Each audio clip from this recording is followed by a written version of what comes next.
ମା ମାଉସୀ ଓ ଭାଇ ଓ ଭଉଣୀ ଆପଣମାନଙ୍କୁ ଏକ ସାଥୀ ନମସ୍କାର। ମୁଁ ସାଲୁରାମ।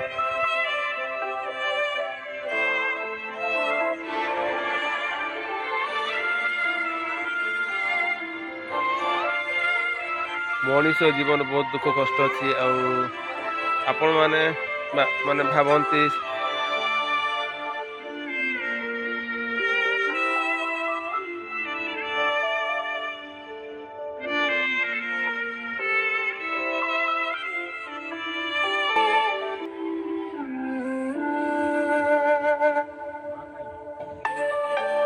ମଣିଷ ଜୀବନ ବହୁତ ଦୁଃଖ କଷ୍ଟ ଅଛି। ଆଉ ଆପଣମାନେ ମାନେ ଭାବନ୍ତି ସାଇକେଲ ଯଦି ଆପଣମାନେ ନୂଆ ନୂଆ ଚଲାଉଛନ୍ତି ଆଉ ଥରେ ଦୁଇଥର ତିନିଥର ପଡ଼ିଗଲେ ଆପଣ କହିବେ ନା ମୁଁ ତ ଏତେ ଥର ପଡ଼ିଗଲି ଆଉ ମୋ ସାଇକେଲ କେବେ ମୁଁ ଚଲେଇ ପାରିବିନି ବୋଲି ଆପଣ ଭାବିବେ।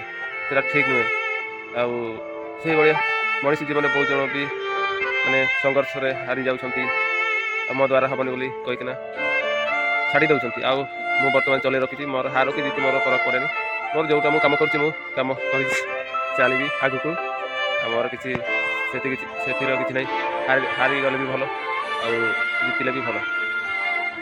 ମା ମାଉସୀ ଓ ଭାଇ ଓ ଭଉଣୀ ଆପଣମାନଙ୍କୁ ବହୁତ ବହୁତ ଧନ୍ୟବାଦ এই ଭିଡ଼ିଓଟିକୁ ଦେଖିଥିବାରୁ। ଆଉ ଆପଣମାନେ ଏଇଠୁ ବିଦାୟ ଦିଅନ୍ତୁ। এই ଭିଡ଼ିଓଟିକୁ ଯଦି ଭଲ ଲାଗିଲା ଲାଇକ୍ ଆଉ ସବସ୍କ୍ରାଇବ୍ ସେୟାର ସାଲୁରାମ ଭାଇ ପାଇଁ ନିହାତି କରିଦେବେ। ଆଜି ପାଇଁ ମୁଁ ରହୁଛି। ଜୟ ଜଗନ୍ନାଥ। ଆପଣମାନଙ୍କୁ ଦିଲ୍ ସେ ବାଏ ବାଏ।